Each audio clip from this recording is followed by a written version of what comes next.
I'll get all carried away. We're going to talk today about one of my most favorite things, and I know you guys are going to hear that a lot this semester, and I probably have already said it a lot.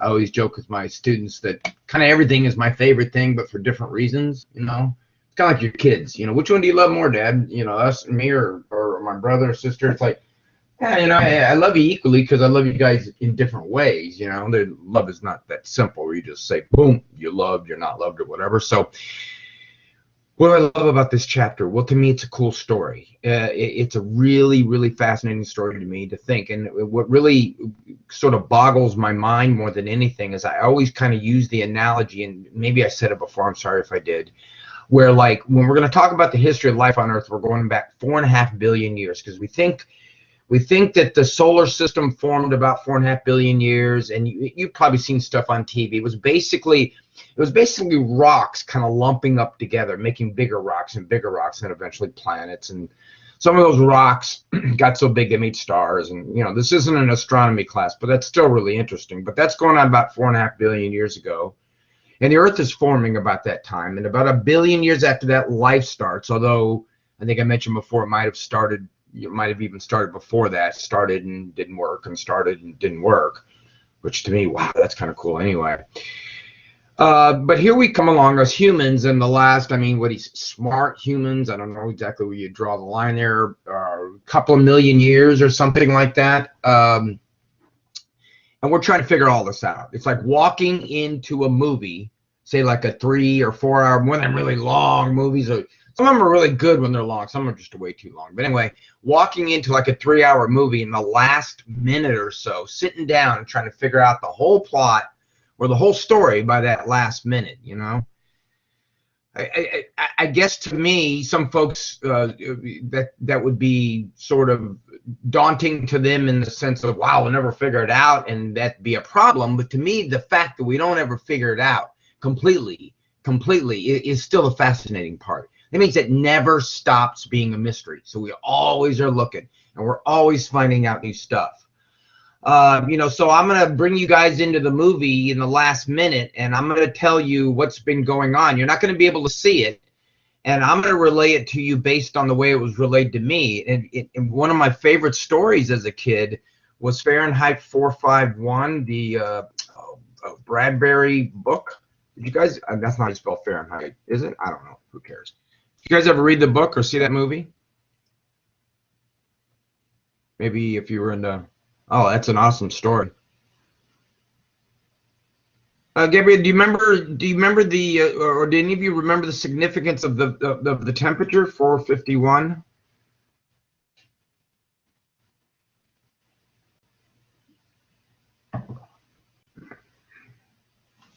This movie scared me for some weird, odd reason. Maybe it's why I become such a bibliophile as I got older, and just the idea of people burning books just freaks me out. Yeah, it's the temperature paper burns. Paper starts to burn at 400. Remember, the movie was about burning books, basically. They just burned books. And I remember as a little kid when it came out, just being really kind of anxious about that, because I love books. I mean, I didn't have all this other stuff, which I would have loved this stuff too. Trust me, I'd been face into a computer all the time if I'd have been a kid. But I had books, so we read books. And I think that story bothered me. But since they were burning books, these people were were memorizing books and telling them to each other. So older folks were having kids memorize like David Copperfield, right? The classics and things like that, so that they could pass it on, so that when in the future the government no longer burned books, then we could reprint them. You know, you get the idea. So that's what I'm doing to you guys. I'm telling you the story that someone told me. So that's really sort of interesting to me, because it means that, you know, as time has gone on and we filled in the gaps, we get to tell each other a little bit more. We get to say, okay, now we know a little bit more about this. Now, do we ever fill it all in? Man, I hope not. I really don't, because then we're just like, what do we do now? So I'm going to start with this whole idea of biogenesis. So these ideas, these really, I mean, this kind of goes in biology out there to the realms of what theoretical physics does when you're in physics. I mean, it's one thing in physics to calculate something rolling down a hill. Okay, Newtonian, is that what that is? Newtonian physics, whatever. But it's another thing to use physics and talk about membrane, universal membranes that collide together and cause big bangs, and existence begins, and an expanding universe expanding into, whatever, right? That the whole idea of what goes on in theoretical physics. So biogenesis to me is kind of like what that means. We're really out there in the theoretical fringes, which is exciting, and it's fascinating. It's well beyond my abilities as a scientist. So the folks that do this kind of stuff, you just go, wow. It's kind of like them folks that write about 11 dimensions, which I don't really ever understand, but they seem to, and it's amazing. They prove it with numbers, or they say they prove it with numbers. Just fascinating. All right, I'm going to break biogenesis down into 4 very broad things that we think had to happen. Now, did it happen this way? Well, we have some evidence to suggest that. In some ways, we can actually recreate what we think it was like back then and get things to happen that we think would be necessary to make something alive. Remember, that's what we're doing, right? We're going abiotic to biotic, and that's not just a little step. That's not just like waving your wand and the rock becomes alive, right? There's all kinds of very, very intricate things that have to happen here. So we're going to start with the idea of how do we make organic molecules. So in other words, how do we take inorganic things and link up those carbons and hydrogens? That's what we mean by an organic molecule, right? Organic, maybe some of you go to organic this semester, I don't know, but organic molecules, sorry, lost my train of thought. An email cut me. Again, I need those chameleon eyes. Organic molecules in Bio 1 are carbon and hydrogen. What's the significance of that? Do you remember what the significance of carbon being the foundational element in life? Why is it carbon? Carson, you do. I remember talking about it. I bet the rest of you do too. What was it about carbon that made it so important for life? There's lots of elements. Why carbon?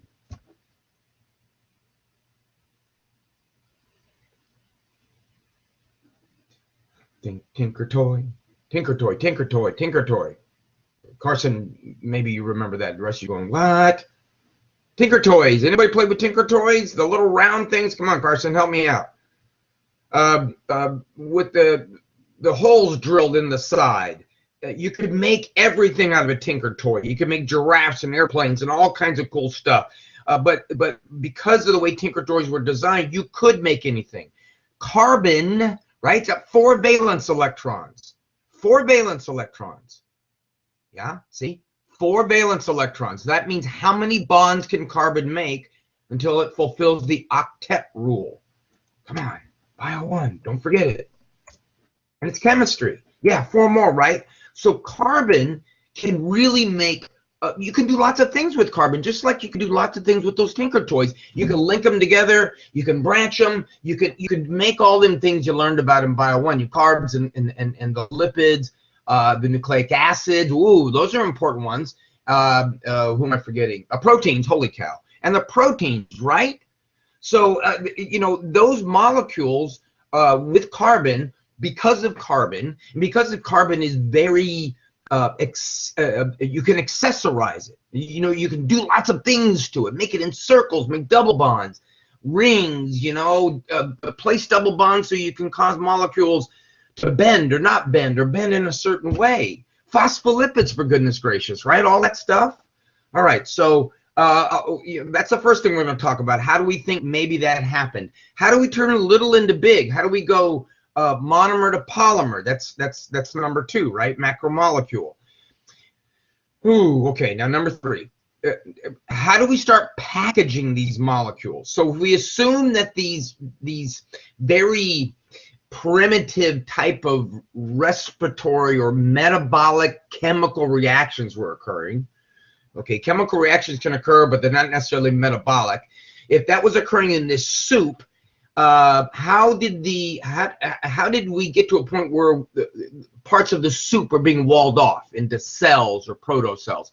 And if you're thinking, well, why would that be important? Efficiency, folks. You're concentrating. Remember what causes an enzyme and a substrate to get together?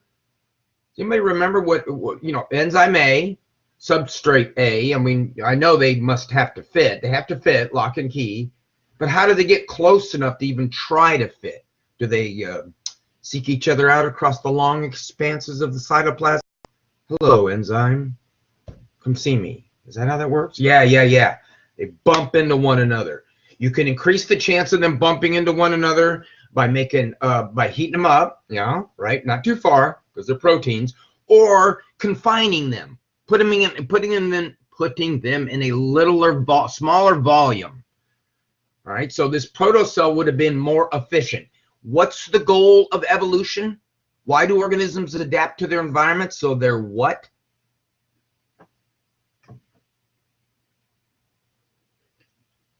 Yeah, to be more fit. And how do they become more fit, Thomas? So in other words, the purpose of adaptation is so that an organism is more what?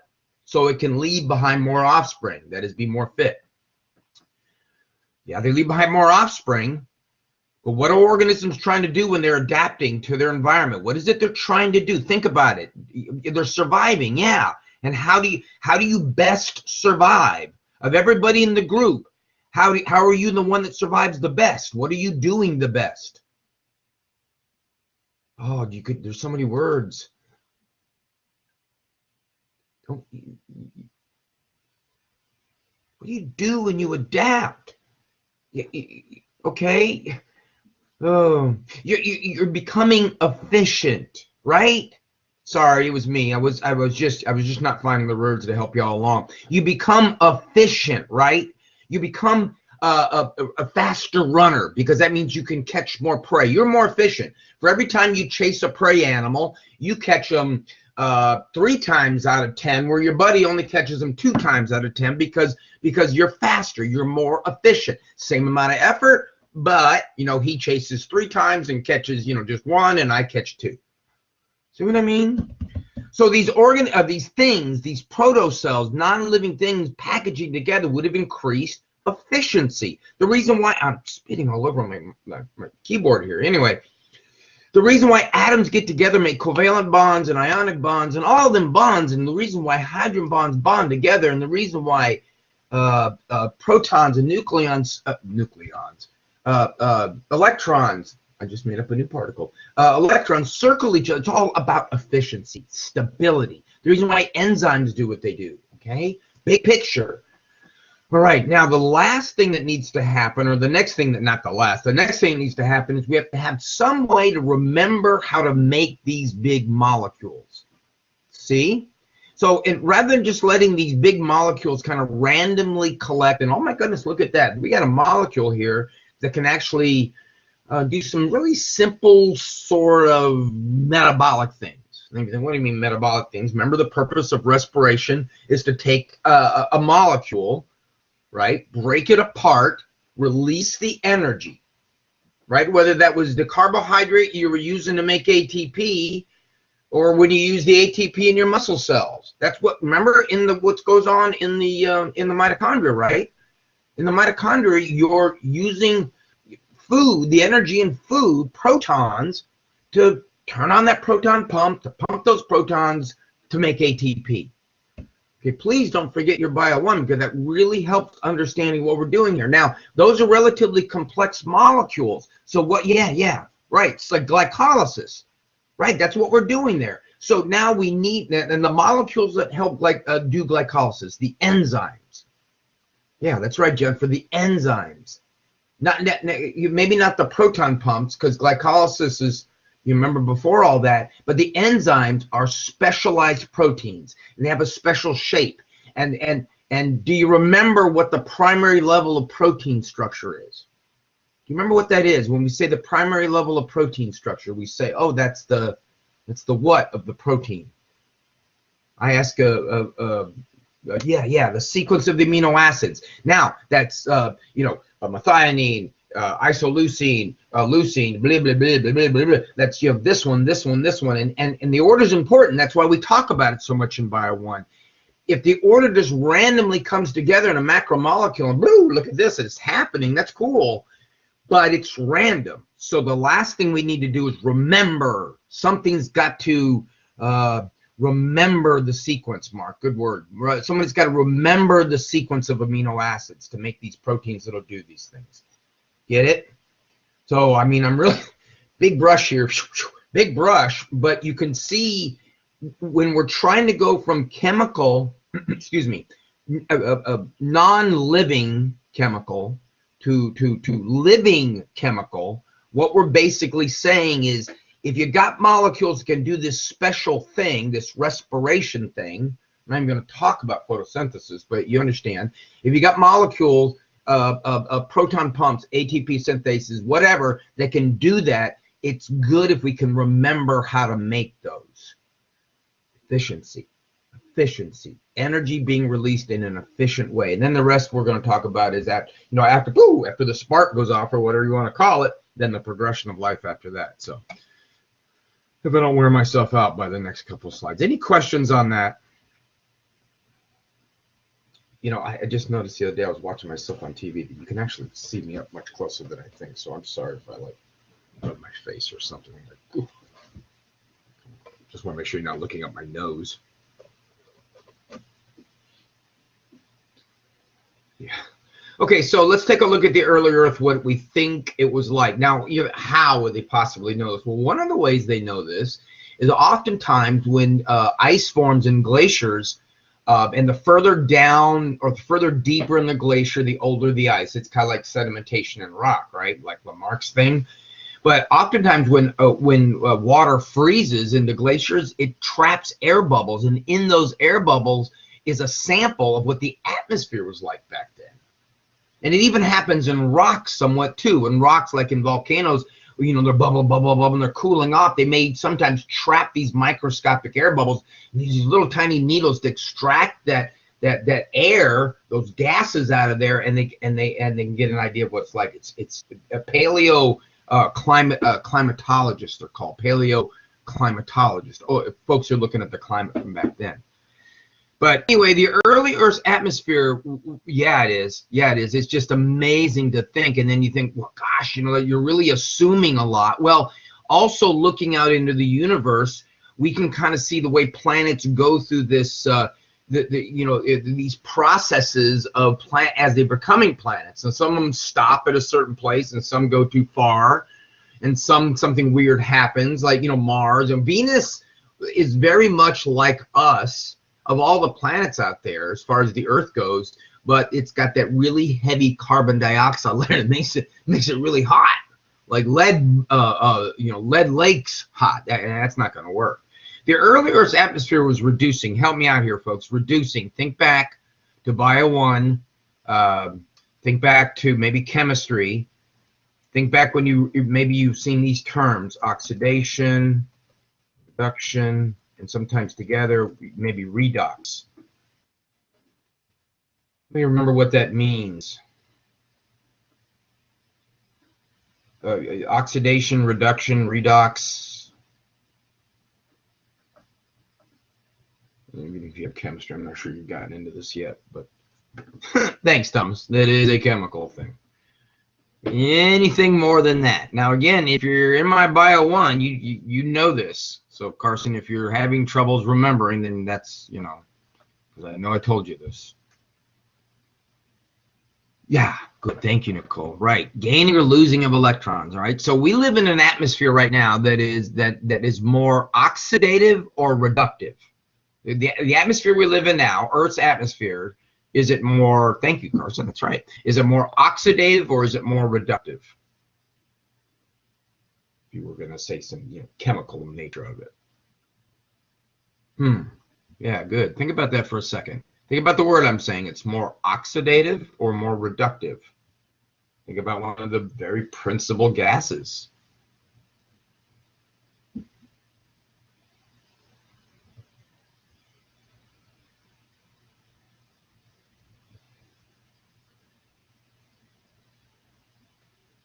Anybody else? I mean, what's 20% of the Earth's atmosphere? What gas is about 20% of the Earth's atmosphere? So we live in an oxidative environment. We live in an environment where there's a lot of this gas, this substance that loves to rip electrons off of things. Isn't oxygen a big old electron pig? It is. It strips electrons off of things, you know. That's what oxygen likes to do. It has a very strong affinity for electrons. Nice way of saying it. That's why water molecules form the way they do. It attracts the electrons from the hydrogens. That's why we have hydrogen bonds, because remember, when a water molecule forms, the oxygen nucleus side of the molecule takes on a net negative charge, because the electrons, the 10 of them, because the 2 from the hydrogens, spend most of their time down there. That's why we have polar covalent bond. Yes, that's right. Very good. So in an oxidative environment, we have this basic idea of destroying. Molecules are being torn apart during oxidation. It's why you die. It's why things fall apart. Oxygen oxidizes us. That's why sometimes we take antioxidants. Like green tea is one, and I think pomegranates, blueberries, or something like that. The idea is to slow down. You can never stop it, right? You can never stop oxidation. You can never stop oxidation because you can never stop this. Entropy. Just one word or even a little sentence. What's entropy? Yeah. Same thing. Yeah, Thomas, you kind of got to the heat idea, but can't you right? Both of them. Change of heat. So what we basically have in entropy. No, that's enthalpy. Sorry. I think you said, I think you gave me that one. I think that's enthalpy that you said, Thomas. But anyway, yes, things falling apart. Entropy. Things falling apart. So when things are oxidized, entropy is increasing, and that's the way, that's what's happening in the universe. That's the way it's getting bigger. The whole universe is going to more and more disorganized. It started very organized, this little tiny dot, the Big Bang, and blah, blah, blah. All right, now, when we say the early Earth's atmosphere was reducing, you remember in reduction and oxidation, I could scroll back, but I think Carson might have said it, transfer of electrons, gain or lossing.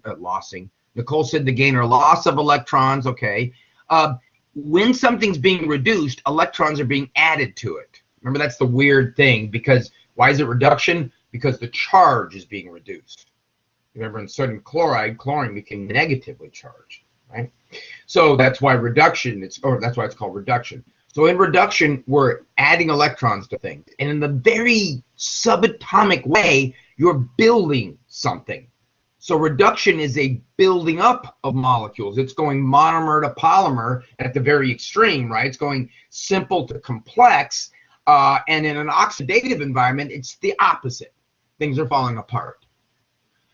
Okay, so if you think about the early Earth's atmosphere, wasn't full of oxidation kind of gases like oxygen. It was actually made up of things like hydrogen sulfide, carbon dioxide, carbon monoxide, hydrogen sulfide, H2S, that rotten gas smelling thing, very prominent coming out of volcanoes.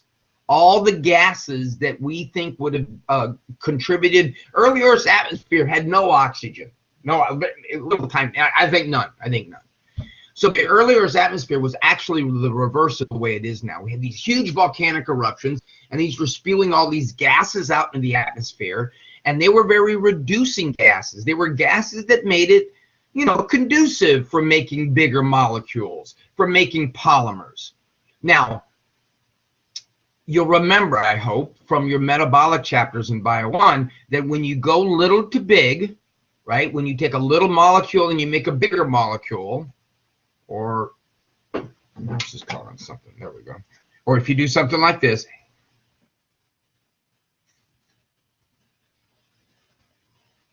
come back to your Bio 1 just to keep you guys on your toes about the idea. You got to remember that stuff. Okay, so this kind of a reaction that's typed in. What do you need in general when you want to take smaller molecules and make a bigger one? Or in specifics, what I typed there, what is needed to make that happen? Those two ingredients plus what?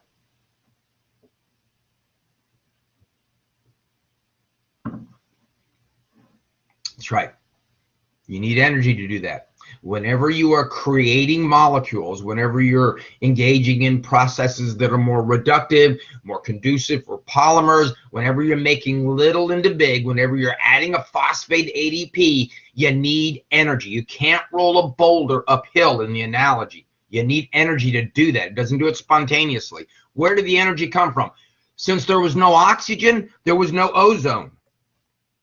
Ozone is kind of like oxygen, except it's O3. That's a subscript. It's O3, and ozone blocks out ultraviolet rays. It's what gives you the burn at the beach. That's why you can get sunburn even when it's cloudy, because ultraviolet rays have enough energy to penetrate through the clouds. But anyway, ultraviolet rays, so some come down to Earth and they cause mutations. Skin cancer, melanoma, is caused by one cause could be overexposure to ultraviolet rays. That's why often you see it in folks that work outside, or get a lot of suntans, or go to the beach and all that kind of stuff. So it's not good for life. And some of it still makes it down to Earth, but most of it gets blocked out by the ozone. Most of it, enough of it to keep us alive, and that's why we get concerned when the hole opened up over the South Pole, a hole in the ozone. The hole in the ozone was actually caused by us. It was caused by a chemical, I'm typing it. They were found in underarm deodorant and sprays, so they were outlawed, CFCs. They would drift up into the atmosphere and destroy the ozone. So this hole was opening up, and it happened more readily, or happened often more in cold climate. So it would happen up over the South Pole. And we were concerned if we destroy our ozone, we're history, because the UV is very destructive. It likes to break things apart. It's got a lot of energy. So it's like, we get penetrated by a few, but it would be like our genetics would constantly be hammered by this energy source. That's a good source of energy. It wouldn't have been good for life, but it would have been conducive as a source of energy to drive this uphill energy reaction. Lightning, okay, clouds during volcanic eruptions. Oh man, there's such good pictures online of volcanic eruptions. Volcanic eruptions can create lightning. Lightning is caused by friction. But if I switch over, then this new way they do this, I can't get back to the same slide, and it just kind of delays things. But you know what? I'm not going to change over. Hold on a second. I want to show you this. These are some of the most awesome pictures. I'm going to send you a link.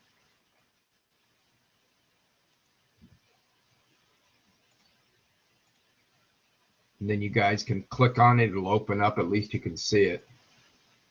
Click on this link that I'm going to send in the chat box. There you go. So it's friction that causes lightning. It's friction between, clouds moving past each other, and water droplets, and little things that get caught in clouds, or big things that get caught in clouds, like volcanic dust. So that rubs back and, isn't that cool? Rubs back and forth beyond itself, and it creates friction. So we didn't have to, you don't have to imagine a world necessarily where there was rain. I mean, obviously we would have had, rain clouds and water and all that sort of stuff. And that could have happened as well. But a lot of energy came out of in folks, it wasn't just a few volcanoes. The Earth was really volcanic back then. I'm going to show you later on, like in Siberia, a big, huge space in the middle of Russia. Most of that was this massive volcanic a lava lake, a lake of lava, not a volcano, just this massive lake of lava with all this stuff and these nasty things bubbling off of it. So there was a lot of this stuff out there. Geothermal vents, which, I'll talk about, when I'm talking, wrong mouse, helps it. I have three mouse, because I have three computers I'm looking at, and that's not conducive to a guy my age trying to remember which mouse is what. Yeah, I do. I mentioned geothermal vents later on. Geothermal vents are down at the bottom of the ocean, and we didn't even know they existed until 1972. But what they are is like the mini volcanoes. Seawater seeps down between the cracks at the bottom of the ocean, comes into contact with the hot rock that's heated up by the mantle. The Earth is this crust of rock that floats on this semi-gooey layer of rock called the mantle. But this, so that's where the heat comes from. And the water then boils back out of these fissures or these cracks, and with it, it brings like a lot of the minerals that the rocks are made out of. So you got these underwater miniature volcanoes. Now, the temperature doesn't even have to be to boiling. As a matter of fact, most of the time it's not. Because of the pressure that they are underwater, it's not about the temperature that's boiling. It's about the pressure that's occurring, the pressure difference that's occurring. So, and there are critters. Oh, my goodness. There are critters that live around these geothermal vents that are found no place else on Earth. and a geothermal vent 30 feet away from another one, I mean, and they're kind of spread out in some cases, they'll have critters different from one another, and also critters that are only found around those vents on Earth. Certain species of crabs and weird critters that we'll talk about. So down there, there would have been heat and energy and all this kind of stuff. And you know, I just told you wrong. It's not the pressure. The pressure keeps the water from boiling down there. It may get hot, but it doesn't boil. So sometimes the pressure, like in where they have black smokers, clear smokers, and white smokers. White smokers can be temperature in the 80s. Black smokers can be 300, 400 degrees. So it's the pressure that keeps it from boiling, not from getting hot. Goodness gracious. You need to listen to what I'm saying. And then there would have been a lot of hot sand, a lot of hot clay, a lot of hot rock. And you'll see in a minute why that's important, why I'm mentioning that. Because for one thing, you got to remember, anytime we talk about hot or heat, heat is energy. It's not a very efficient form of energy, but it's still energy. It can get things done. It's one of the more inefficient forms of energy, or the most inefficient. But it wasn't too bad. I mean, there was a McDonald's. Rocks getting sucked back down into the bottom, into the earth below the crust. And as they get sucked back down, like when two plates come together, the crust is like plates. When they come together, one dives down below the other one, one forces the other one down, and when the other one's diving down, it gets heated. And as it gets closer to the middle of the earth, the hotter it gets, and then it becomes lava, liquid rock. And then sometimes spews back up over out through volcanoes or cracks or, you know, things like that.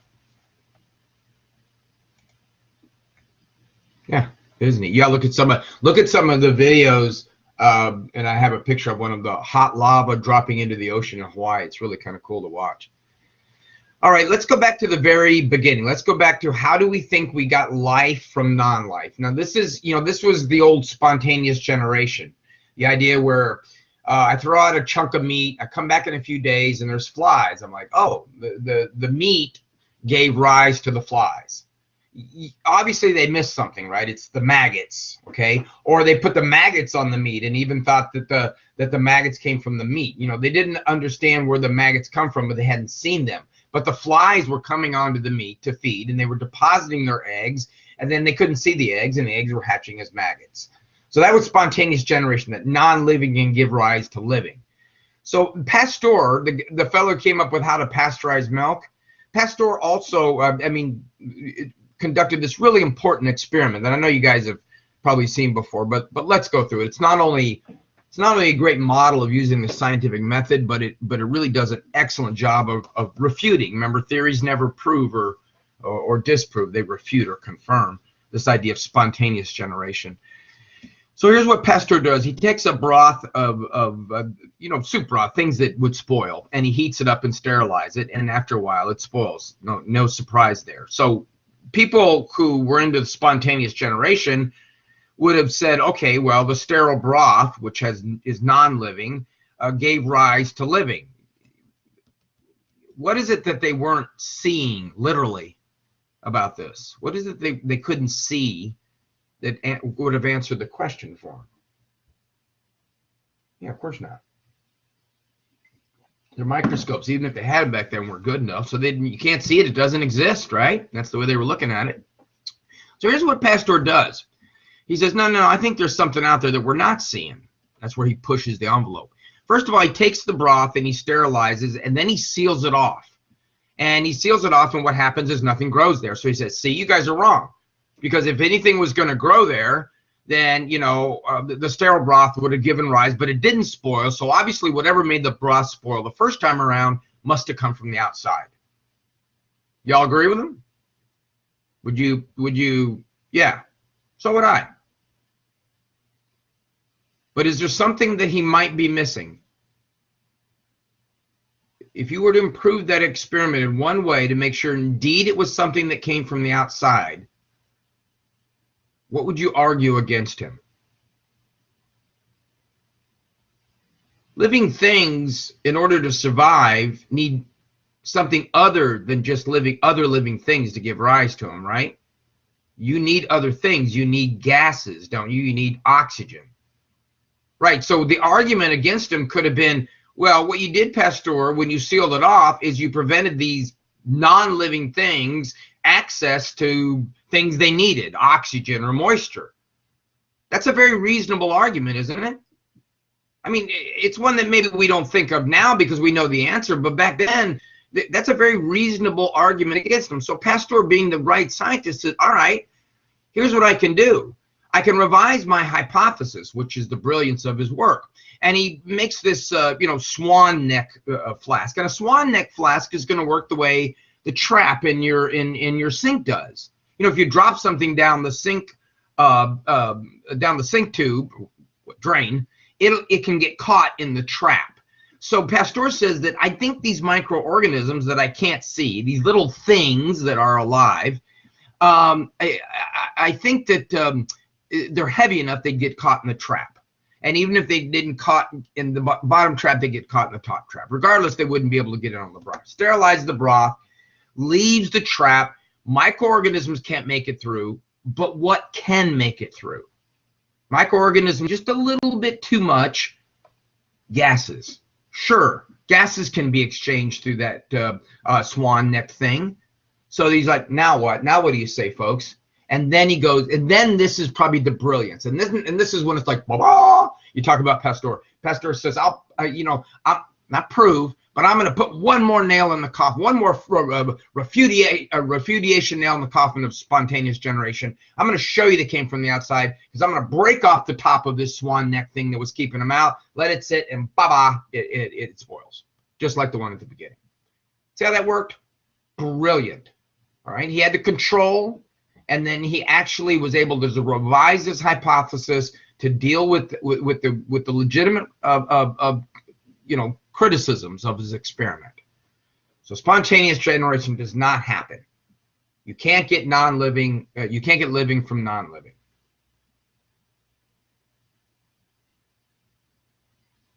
Everybody believe me when I say that. You can't get living from non-living. Everybody, understand that scientifically. Well, you're wrong. Of course you can get living from non-living. How did biogenesis occur? It just didn't occur this way. It didn't occur through spontaneous generation. All right? So remember, the theory oftentimes stands, whereas the mechanisms don't stand. It happened with Darwin. Even happened with Wegener, the guy that talked about the way the plates that I was just talking about on Earth move around. His theory was that one of it was that the sun and the moon had something to do with it. Well, the sun and the moon don't. Right? Lamarck had the right theory, didn't have the right mechanism. Okay, so don't discount a theory because the mechanism is wrong. Maybe sometimes the theory is valid only if we re-examine the mechanism. Okay, so along come Miller and Urey in 1953, and they set up this very simple lab. We have a mock-up in the front area of the building there, but they've done this lab in junior highs and in high schools. And you can mimic the results. You got to pay attention to it, but it's not it's not like fusion. Nuclear fusion, they can do it in a lab, but last I knew, they couldn't repeat it. It was like we kind of knew. It's like when trying to get a car started. But we don't exactly know enough. Once we figure out how to get nuclear fusion to be sustainable, then actually the world's going to change because of it really isn't a solve of our energy problems. Anyway, so that's another class. Miller-Urey experiment. Let's start with what they started with. All right, let's talk about the atmosphere up here. Okay, so there's the atmosphere in that big bubble thing, and it's full of things like water, nitrogen, ammonia, no oxygen, but all methane.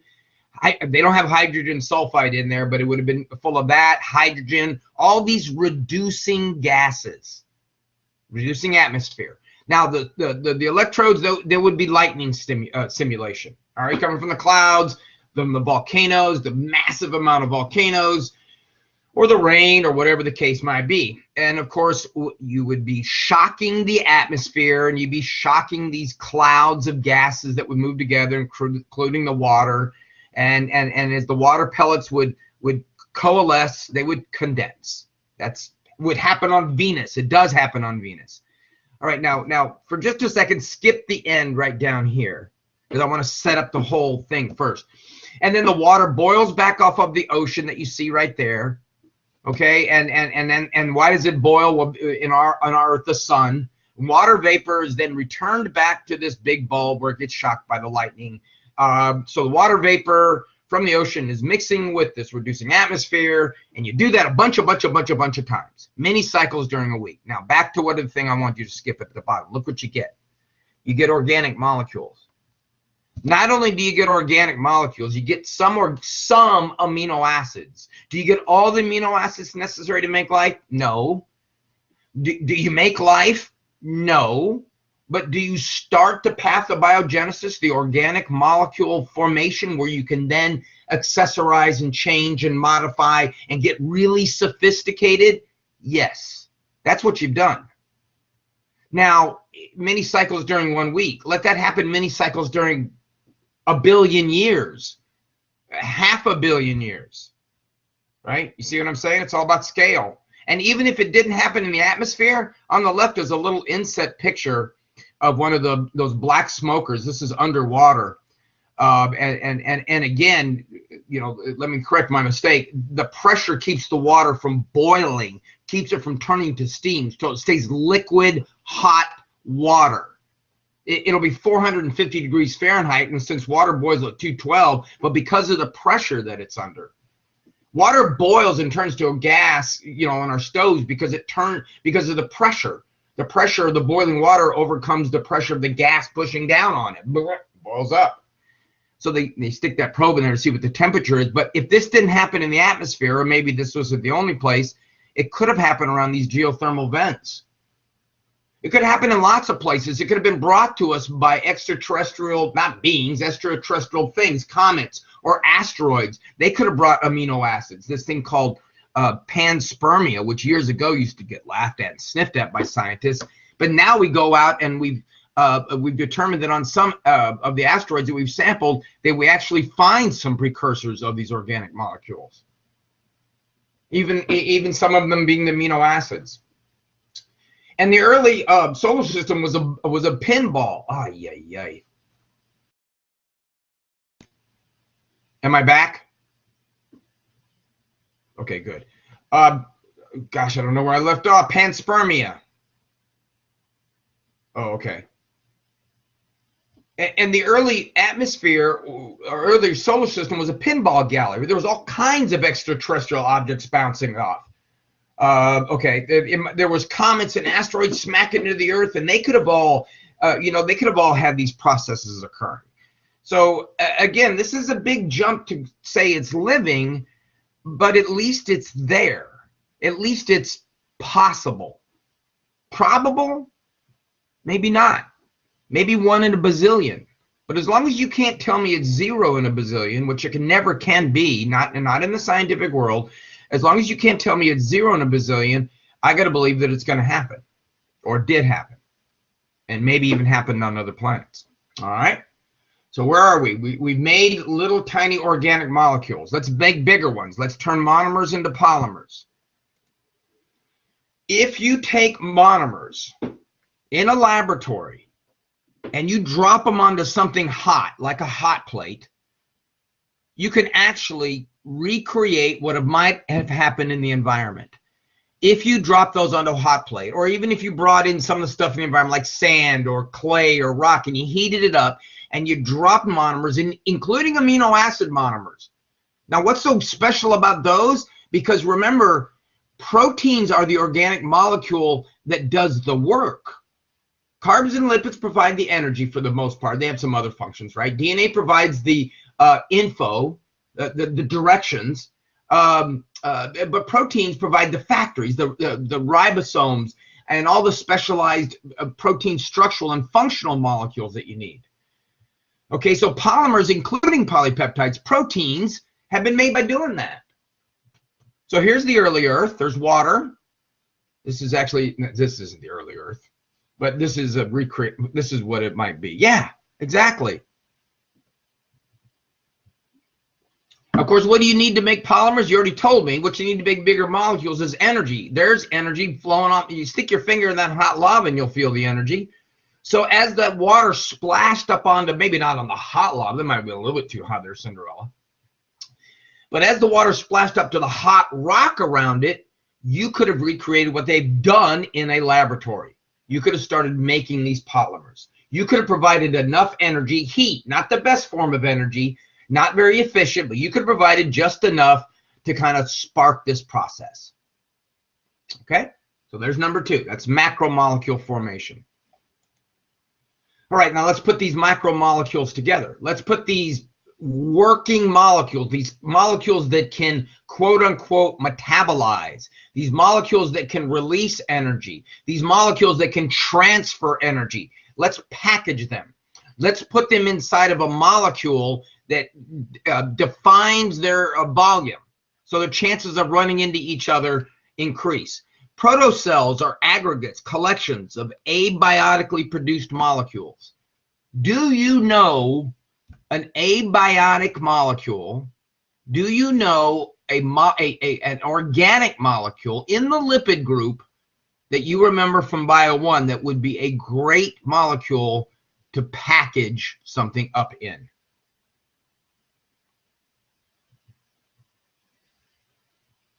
In the lipid group.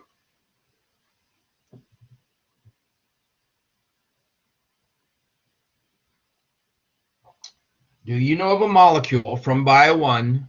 It's a lipid. It's a type of lipid that would be a great molecule for making packages in a water environment, for making bubbles, for making, like you see there, liposomes, for making a selectively permeable, wow, there you go, bilayer membrane. There you go, Thomas. Phospholipid. Yes, that's exactly. That's an abiotic molecule. And it spontaneously, by itself, without any direction, without any waving of a wand, will form a bilayer. And when you put it in water, when you put it in an aqueous environment. Okay, so there's your package creator. And they've been able to, this is an actual picture of a liposome in a laboratory. So an abiotically produced bunch of molecules. You get a selectively permeable membrane. You don't get the selective permeability of the active transport and all that, but you get osmosis. You get passive transport. You get some of the very basic types of ways that your membranes move things around. You even get reproduction, more like budding. And you're packaging these working molecules in there. Like, for example, let's say you packaged a couple of working molecules that acted as enzymes, phosphorylase and amylase. Now, they've done this in a lab, all right?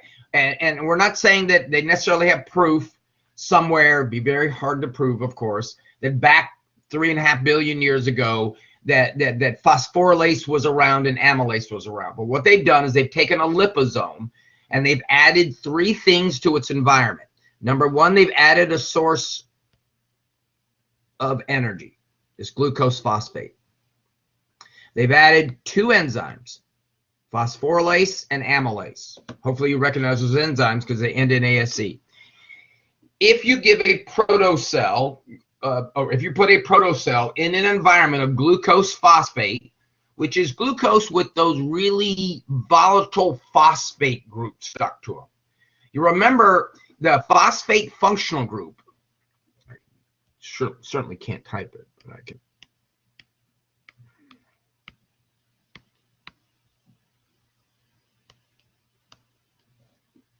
Oh, wait, there was another O there. And it is very volatile. In other words, it breaks off very easy. That's why it's used in ATP and ADP. And when it does, it releases energy. So glucose phosphate is like it. Whenever you add a phosphate group to things, well, not whenever, but you oftentimes can destabilize them. So ATP is better than ADP because it's more unstable, because it's more likely to break apart and then release that energy, which is what we need to happen in our muscles or in cells. So glucose phosphate is a source of energy. Add the 2 enzymes phosphorylase and amylase to it, and guess what you get? You get maltose. You get starch. You get an ability to make a complex molecule like starch, and then you get an ability to break down that complex molecule like phosphate. And then as long as you keep adding glucose, the phosphate that comes off the original glucose phosphate can be recycled. So as long as something out there makes the glucose for you, thank you, plants, As long as something out there makes the glucose for you in a very simple way, if you're a protocell, all you need is to somehow develop a couple of special molecules, phosphorylase and amylase. And you're like, well, what are they doing? Starch, when it's being broken down to maltose. Ooh, how many sugars in maltose? How many monomers in maltose? I'll give you the hint, the same as in sucrose. The same as in any disaccharide. There you go. So, and how many monomers in starch? Or amylose is its real name, hence the amylase enzyme. How many monomers do you have in starch? Starch is a polysaccharide.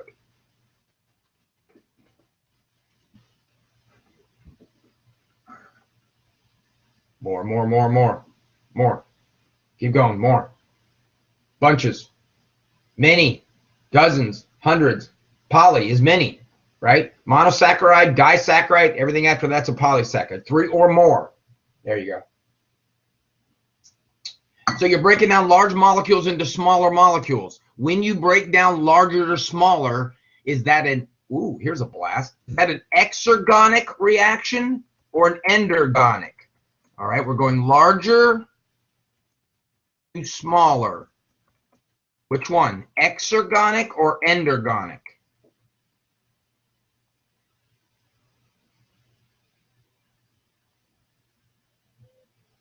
The word, yes, exergonic is energy is exiting the system. It's being released. Exergonic is energy is being released. And what can you do with energy? Or as I always ask my Bio 1 students, think of it the other way around. What can you not do if you don't have energy? What can you do if you don't have energy? Yeah, you got to have energy to live, don't you? You can't do any of that. So here we got in a very basic form, an example of respiration that's happening in a non-living protocell. A very simple type of respiration. Now, the energy that's being released when you go from starch to maltose, it doesn't do anything for the protocell. But if molecules could come along who could then harvest that, energy, they could start doing more work with it. They could start putting amino acids together. They could start making muscle cells. Or I'm sorry, we jumped way ahead of myself. They could start making cell parts, and they could start making cell, and then muscle cells, and then tissues. I got very excited, excuse me there, right? You can't do anything without energy, and here in a very basic level, we're demonstrating that in a laboratory, given a few, priming the pump a little bit, with glucose, and assuming that these enzymes could have been made. Now, these enzymes are relatively simple enzymes, the amylase you have in your mouth. We can demonstrate that we can get some respiration out of something that's not alive. All right, now these little vesicles that we're forming, you think, oh my goodness, what are the odds of that? It's pretty slim.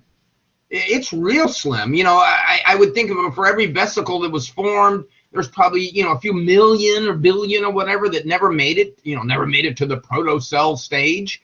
But again, let's play the odds game.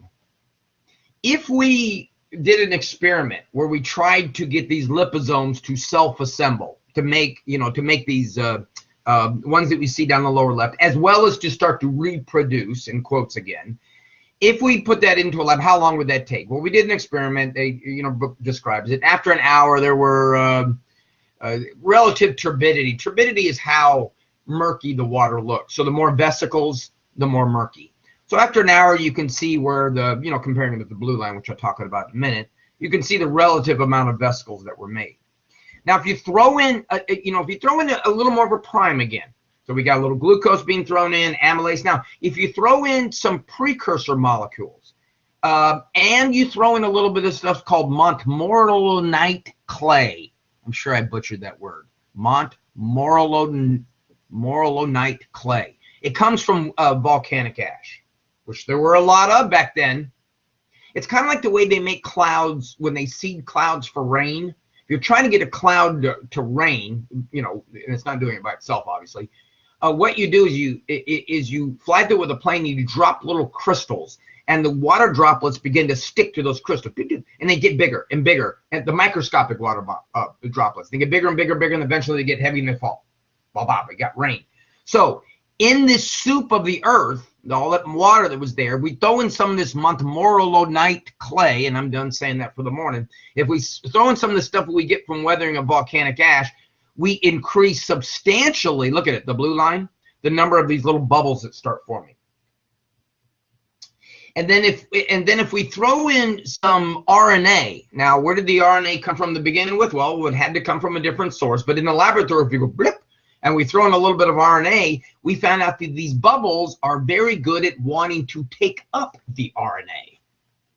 Now, you're probably going, wait a minute, RNA? I thought RNA was the messenger. It was, but the world did not start with DNA, folks. The world started with RNA. It was an RNA world. Now, everybody understand this slide? I'm getting ready to switch it.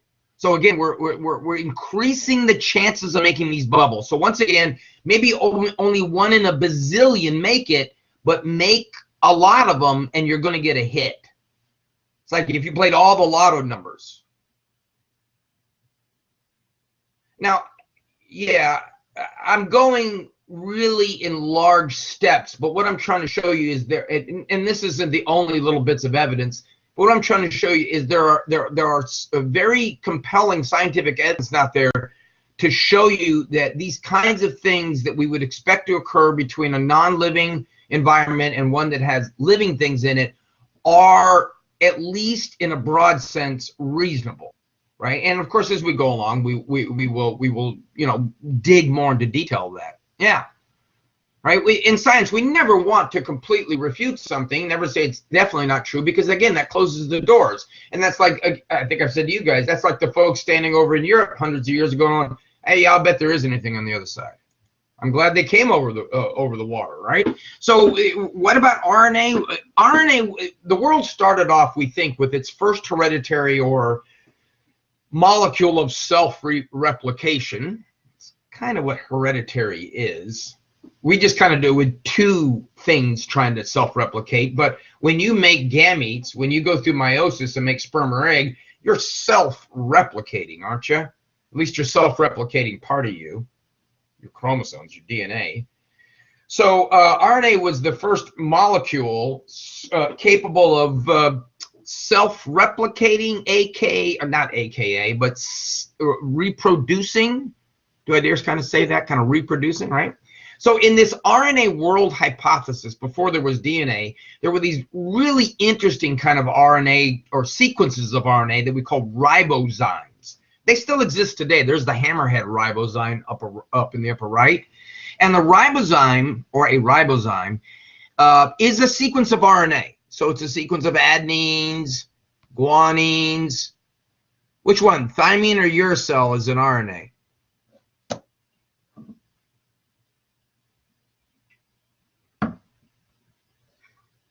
Which one's an RNA? Thymine or uracil? Do I put a T or a U there? Last one's cytosine.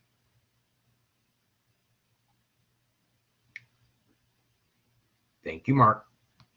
Boom. Yes, there's no thymine in RNA, right? So it's a sequence of all those letters. It's a piece of RNA. Now, you learned it as just a messenger. You learned it as that sequence of letters relays a code, the codon code, the primary sequence of code. That's what you learned. In the world of ribozymes, and again, we're going back to if the world is an RNA world, that the RNA was the first hereditary molecule. You could see how ribozymes would have formed back then, just like they form now, just like this hammerhead one. These are sequences that can actually carry on, what we call catalytic activity, similar to what enzymes do. Now, go back and remember about enzymes. Enzymes do something by adjusting a chemical reaction E sub A. It's energy of activation. Remember what that was in a simpler sense? What do we mean when we say a chemical reaction's energy of activation?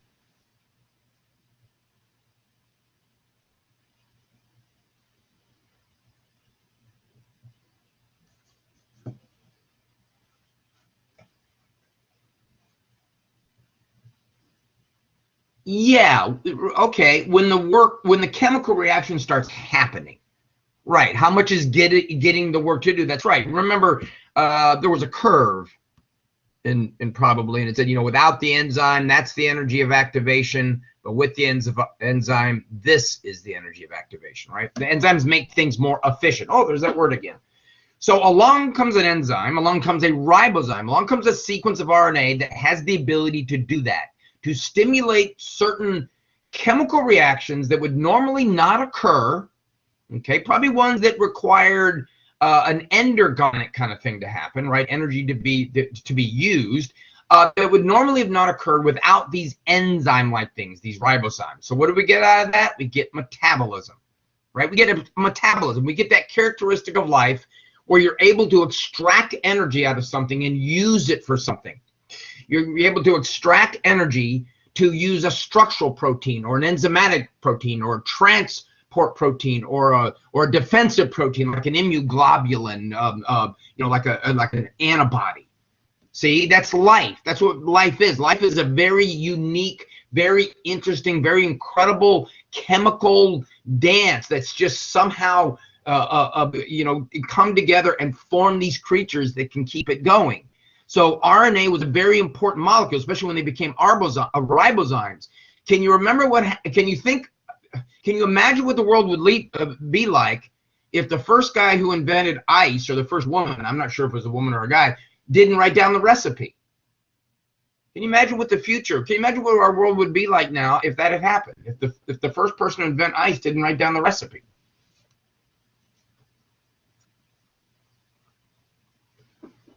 Tough audience.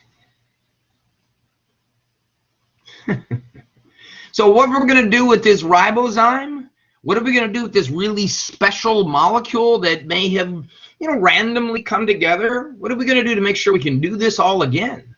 Or we can do this a lot? Or we can package this and do this a lot? What are we going to do with that ribozyme's RNA sequence, that sequence of letters? We're going to remember it. We're going to remember it. We're going to save it to disk. We're going to write it on our hand. After we remember it, we're going to replicate it, because guess what? After you remember how to do it, pass it on, right? After you remember how to pass it on, start making bunches of yourself and start making tons of these molecules and then throwing them protocells. And then we go fast forward and we got living things, right? So that's the end of the biogenesis part, not the end of a class yet, but it's the end of biogenesis part.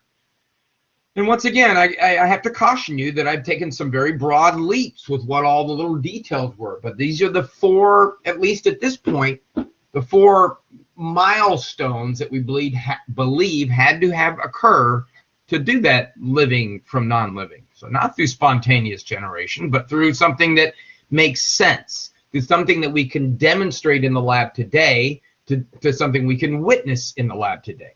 Ribozymes exist today. Protocells exist today. Okay.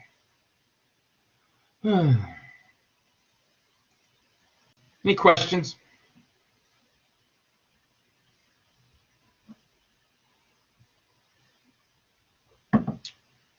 Cool. All right, so let's go back. I hope go back, because you probably saw this or should have seen this in Bio 1 or something similar to this. This whole idea of how we date the fossil record. Dating the fossil record involves this relationship between isotopes. And if you remember from Bio 1, the isotope that you probably talked the most about was something called carbon-14. Carbon-14 is an isotope of carbon. An isotope, of course, being the same element, but the different number of neutrons, right? Atomic number of carbon is 6. So 6 protons, 6 electrons. The atomic mass of most carbon is 12 and change, or somewhere around 12. If you want to know the number of neutrons, you take the atomic mass minus the atomic number, and we got 6 neutrons. However, in carbon-14, what we basically have is the atomic mass is carbon. We still have 6 protons, because you can't have more than 6. It wouldn't be carbon anymore, and now we're at 8. We got 8 neutrons. It's a heavier version of carbon. It's radioactive. It's a radioisotope. I'm flooding you guys with all these typing going on here. radioisotopes decompose. What we say is parent isotopes decompose to become daughter isotopes. So carbon-14, because of its radioactivity, mild radioactivity, we also have some of us in it, a very little bit of our carbon is carbon-14. We got plenty of carbon, but not a whole lot of it's carbon-14. We still measure it, but the carbon-14, that radioactive isotope, that parent isotope, is going to decompose. It's going to start spitting off neutrons and becoming a daughter isotope. So what we do to figure out how long something has been dead is we basically measure the relative proportions of the parent and the daughter isotope. So look at the red part of the line. We're going along the x-axis in half-lives, time, 1, 2, 3, 4 half-lives. Along the y-axis is how much of that parent isotope is still around. It decreases with time, doesn't it? See the red line's decreasing? After 4 half-lives, the amount of parent isotope is a 1/16 of what it initially was. If we estimate that, at the very beginning, there was 100% of the parent isotope, and not estimate, but assume, and that's an obvious assumption. When you die, you no longer accumulate any more carbon isotopes because you're dead. The way you accumulate isotopes of carbon, the way you accumulate carbon is by eating.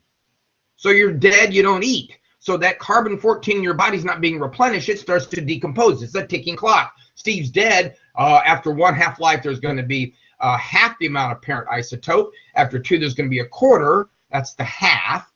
If we know at the rate at which that occurs, we can date Steve that they find, buried under some muck and fossilized. Or not fossilized, because fossilized you turn into a rock, but old leathery skin. I'm dead. No, a mummy kind of thing. In carbon-14, that is 5,730 years. All right. So if in carbon-14, if we're using that to date, if we find something is what did I pick? Let's see what is 5,730 twice? 2 equals. So it's 6 and 60. All right. Understand where I'm going?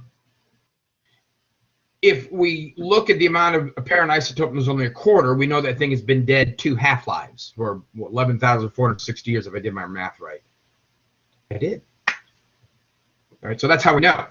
Now, carbon-14 is only good back, for, oh gosh, maybe 75,000 or so years. So it's good for young fossils because beyond that, the amount of the age-wise, beyond that, the amount of carbon that's being replaced. See, what happens when something becomes a fossil is the amount of organic material gets replaced by inorganic. You literally get turned into a rock. That piece of petrified wood, if you've ever seen one, is a rock. It's not wood. It mimics exactly the wood. That Tyrannosaurus skull that you see up at the Museum of Natural History is the Tyrannosaurus' skull after the bone has been replaced by rock. So there's not a lot of carbon in there anymore. It's mostly rock. So it's only good for about 75,000 years. And the dinosaurs died 65 million. So what you do there is you date the rocks. Okay? So you use something like potassium-40 or uranium-238. And both of them are, especially potassium-40, are good for dating back to, the very beginning, billions of years old. And uranium-238, which I believe is, I'm trying to remember the way it works in radiometric decay. I think the greater the half-life, the more precise it is in the date. Not that matters when you're doing, you're off by 2 years. You're talking about 100 million. All right, so that's how they date things. Remember, you only get plenty of time. So that's how they date organisms. So if you use carbon-14, you're basically dating what's left of that living thing. If you're using potassium-40 and uranium-238, you're dating the rocks around that fossil as well as that fossil, since it's a rock too. So if this were carbon-14 and you did the analysis, just to see how well you guys are staying awake with me here. If you did the analysis and you had 1/2 of the carbon-14 that originally there was, that's that line right there, by the way, how long was that thing been dead? What would you date it as? So the blue line, you got 1/2, or 1/8, excuse me, 1/8, excuse me, that's 1/8. Yeah, see? It just went over to the here, dropped down. That's how long it's been dead. Do the same thing with potassium-40 and uranium. Computers do it, of course. Oh boy, here's the movie. Let me get this down just a little bit smaller. This is the bottom. Come on. Let me do it. All right, so we've gotten at the bottom about 4.6 or so billion years, the origin of the Earth. The reason why we know that is because we know kind of when the solar system formed.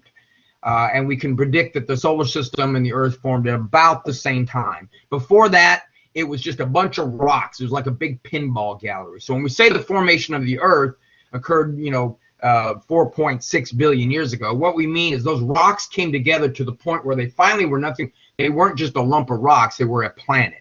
Now, where exactly that happens, even astronomers aren't really sure. That's the whole Pluto debate. They had all this, even like one of the astronomers I saw on TV was telling they even got hate mail from people about, you can't take Pluto off the planet list. Astronomers say that a lump of rocks becomes because there's some things out in the asteroid belt where Pluto hangs out, actually bigger than Pluto that we've discovered. So it's about size and what's going on here.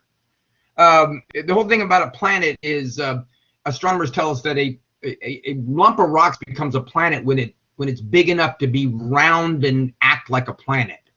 I'm not sure what that means. But once that happened with us, Earth began to cool off and it became more conducive to life on Earth. The first ones were the prokaryotes. And I'm going to talk about this atmospheric oxygen a little bit more detail as we go through this, but that was very, very important, especially for complex critters like us eukaryotes. And for a lot of time, there wasn't a whole lot going on. There was a number of life. There was a lot of algae, a lot of jellyfish, a lot of sponges, a lot of what we might call, not simple. Simple is not the best word, but maybe we might call the more ancestral type of organisms. Ancestral derived is better than simple and complex, because even a sponge, as my zoology teacher used to always say in college, he was from Kentucky, he'd say, they do so well with so little. Even a sponge is pretty complex. Okay, so these more ancestral critters dominated the Earth for what have or did, and still are the winners for 3.3 billion years.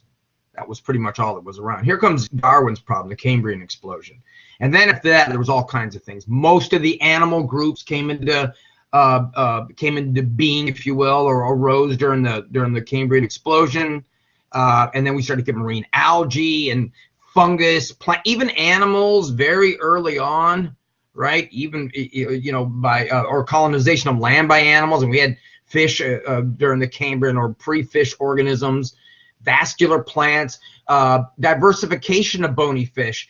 During the Devonian, fish precursors were already evolving, but they really blew up in the Devonian. Just a lot of adaptive radiation. Those with four legs started to appear, and insects.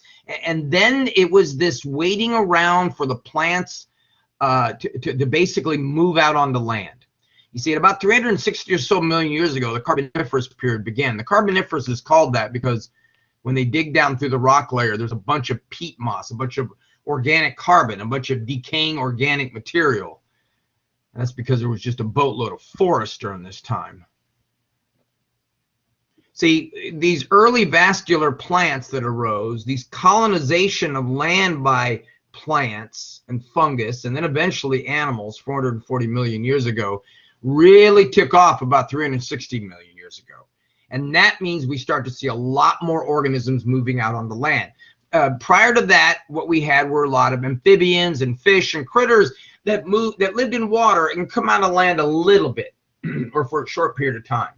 But once this Carboniferous period occurred, the forest just went crazy. Tons of plants, all kinds of plants that we'll talk about called seed plants, vascular plants, and reptiles and amphibians. This is right before the dinosaurs. The plants had to move out onto the land first for the animals, and especially the radiation and the dominance of the dinosaurs to start. Because right at the end of the Permian, there was a big extension. And what happened after that was the Mesozoic. Here it is. This is all dinosaur time. We were already starting to evolve, So were cone-bearing plants like pine trees. Here's where the dominance of the dinosaurs happened, right in the middle. And then, of course, here comes the asteroid. 65 million years ago, the dinosaurs were ruling the earth. Now, they were starting to go extinct, okay, becoming extinct toward the end of the period, but they were starting to go extinct for reasons I'm just going to show you. And after they went extinct, later on, oh man, everything went crazy. We get radiation of mammals. We get flowering plants. We get this primate group coming out of that. Mammals are continuing to radiate. Once the reptile pressure of the dinosaurs was gone, the mammals went crazy, and here we come. The very first of us 5 million years ago, you know, us, closer to us, and the woolly mammoths 2.5 million years ago, and here we are at the end of the movie. Now, we're going to fill all these gaps in next week when we go through all this. It's an incredible story. It's amazing. Go through this and look at all this stuff that's happening, you know, since we've been around, and just think about what a daunting task that is, you know, to try to put that all together. Okay, so we'll start with the progression of life on Earth, which we just kind of did a brief overview. Next week when we come together, remember there's no exam. We'll do the end of this chapter, and then we'll start on 27, and we'll also do the lab for 27. So let me stop the recording. It's time, right? Yeah.